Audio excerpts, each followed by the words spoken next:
Ти благодарам, Крис. Почитувани гледачи на утрински брифинг, ако го гледате мизансценот на Широк Сокак, што би рекле му направив кејф на Сашо Ордановски да излеземе надвора, изгледа и он има некоја божествена улога, па запре дождот.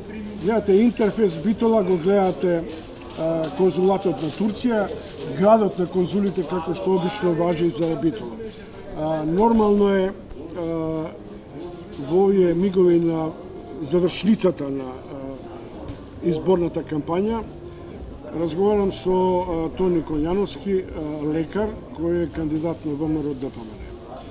Ми се чини дека ми остави впечаток вашата последна најава, дека имате намера да посветите внимание на важните аспекти на економскиот просперитет на Битола. Битола е, јас веќе го најавам, енергетски, универзитетски, сега со неколкуте зони и индустријски град.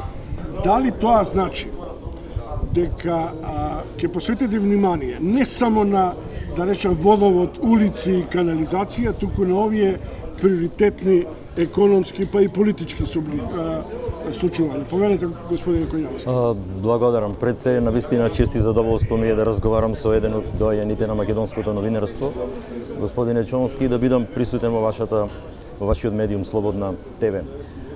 Благодарам уште наш за поканата. Секако. Битола е трговски секогаш бил, како што го нарековте вие, градот на конзулите.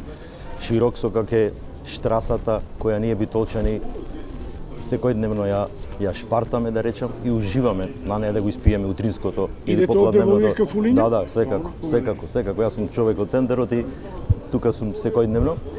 Добро лоциравте, меѓутоа можевте и да се уверите при доаѓањето во Битола дека за жал Битола не е она што ја очекуваме сите, не е она што го посакуваме, град со многу можности, најубавиот град за нас битолчани, град кој за жал повеќе наликува сега веќе на касаба, на некоја периферија од Македонија, слепо црево, а на 15 минути само од Европа до нас. Точно во нашата програма имаме лоцирано повеќе, најмногу посветуваме внимание и ќе посветиме на локалниот економски развој. Тоа е, верувајте, основата на се. Во изминативе 4 години концептот на Социјалдемократскиот сојуз на Македонија фактички зборуваме за два концепти. Едниот кој се покажа во својата немоќ, во своето незнаење и неефикасноста да го направи градот онаков како што очекувавме сите. Видете, над 32.000 гласачи го дадоа својот глас за Социјалдемократскиот сојуз, меѓутоа остана изневерени тие очекувања на голем број од граѓаните. Сакаме да ја поправиме таа грда слика на градот, сакаме Битола да го направиме вистински економски центар, пред се со локалниот економски разбор во кој ќе оствариме. Значи ли тоа дека општината има што е обврска план локален и за локален економски развој? И кои се постулатите на овој план? Зашто тоа не се базира само на гупови урбанизација, туку на комплетна еколошка, економска, социјална компонента на развој. Секако еден што велиме ние одржлив економски, како што рековте, социјален, туристички, културен развој ако сакате, и отворена врата за инвестиции, пред се на домашните, меѓутоа и на странските инвеститори. Освен она што изминатите 7 години го гледавме во големиот проект Жабени, индустријската зона Жабени и Кромберг и Шубер, инвестиција на ВМРО ДПМН, ние во изминативе години немаме ни една инвестиција, ни едно ново работно место, освен преполнети јавни предпријатија. Таа практика мора да престане. Тоа едноставно мора да отвориме врата на капиталот, на луѓето да бидеме партнери. Јас како што им најави во една од повеќето средби, имавме 2 средби со групациите на големото и малото стопанство. Она на што најмногу тие замераат е затворена врата, затворен пристап до локалната самоуправа. Неможноста да се добие обична градежна дозвола.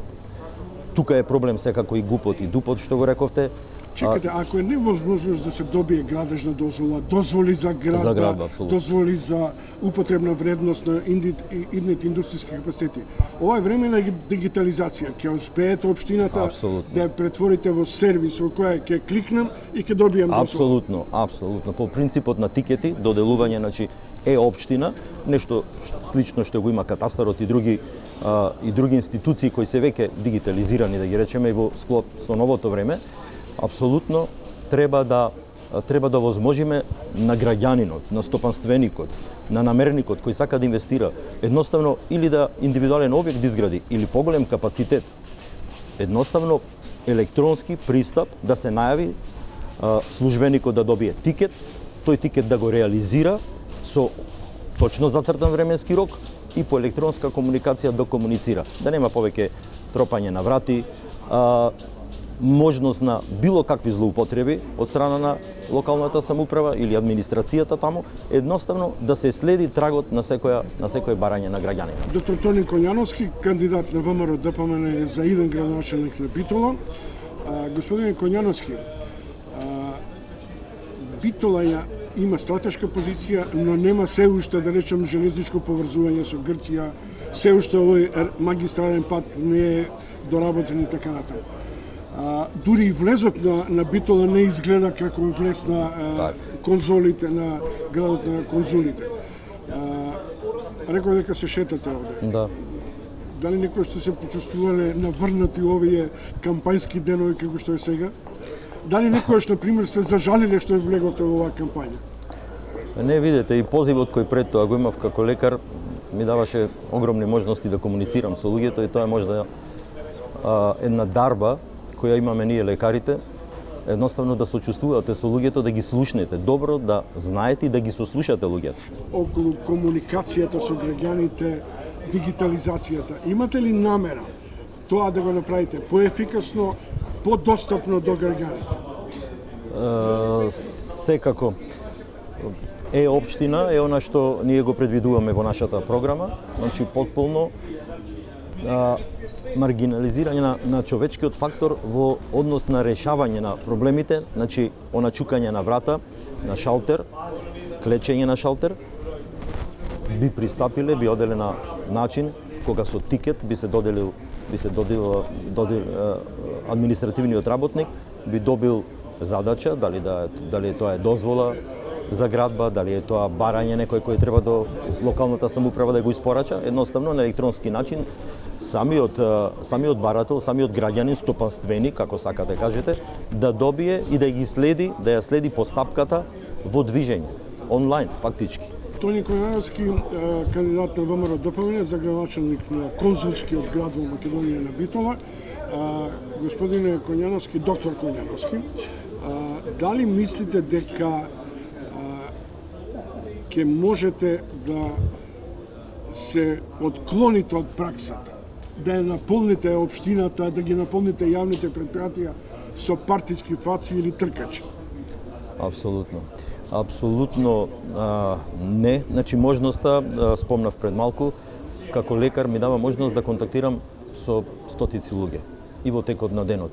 И тоа е една уникатна можност која ја спомнав во разговорот неврзан со вас, можноста лекарот да го осознае преку погледот, преку вниманието кој го посветува на човекот, на поединецот, да ја осознае маката, проблемот и на најадекватен начин со тим на луѓе, секако не сам, да го реши проблемот. Секако. Зборуваме за партиска администрација. Мојот порив, мојот начин на пристап е еднаков према сите луѓе, без двоење на луѓето, без поделба по било која основа. Тоа ќе ми биде интенција и во идниот совет, да го спојам неспојливото. Имате ли увид каква е финансиското салдо на општината? Битола беше една од задолжените општини, не во онаа смисла во која како некои други беа пред банкрот па ги спасуваше владата. Прашањето на децентрализација, прашањето на обврзици која владата сега го заговара. Имате ли концепт за што и како ќе се задолжувате? Секако, општина Битола има солиден буџет. Моментално негде 32-33 милиони евра годишно, кој буџет сигурно и ќе се зголеми со новите најави на владата за фаќање од ДДВ-то. Така да од тоа е некој 10 до 12 милиони ефективен буџет. Другото се трансакции за плати и така натаму и за други функционирање на школите, градинките и така натаму. Со овој буџет, ефективен буџет, е сосема доволен да се реализираат проектите кои ние скромно, одговорно, прецизно сме ги предвиделе во нашата програма. Тоа нема да се мегаломански проекти. Меѓутоа, тоа ќе се работи, кои беа закочени во изминативе 4 години. Дел е тоа како што се топлификацијата, како што е прочистителната станица, проекти на ВМРО ДПМН кои за жал беа готови до реализација, на прагот на реализација, изминативе 4 години беа стопирани после тотално. 4 години ќе бидам жив и здрав, за да прашам дај до кај Боже. стигнавте со гасификацијата, што е Така е. стандардна шема. Го испраќам доктор Тони Коњановски од широк сокак во неговата изборна кампања. Што бара доктор? Што бараат докторите така масовно во оваа трка за градоначалници? Просто ми е неверојатно. Вие еминентен доктор. Доктор Николов од Штип, кој е интервентен кардиохирург. Не губите ли од динамиката на доктриналните сваќања, на концепциите да лекувате? Напротив, Не груп, поише пари има во градоначалничката, одошто не, лекарската позиција. верувајте, најдобра е комоцијата на собствената професија и топлината на собствениот дом. Меѓутоа некојаш треба да застанете, треба да се исправите пред луѓето, слушајќи го гласот на народот, слушајќи го од секојдневните контакти, нивните барања, нивната мака, нивните потреби.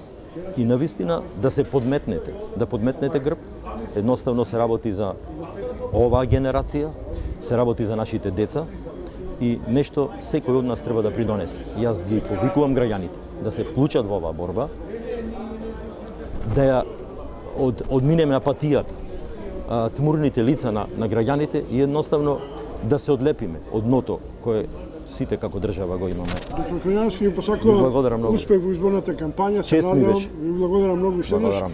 Поштовани гледачи на Широк сокак, бевте со доктор Тони Коњановски, кандидат за градоначалник на ВМРО ДПМН. Го очекувам овде на овој Широк сокак и следниот кандидат тој е Христо Кондовски од СДСМ, како и Горан Милевски. Режија, подгответе се само за замена на моите соговорници.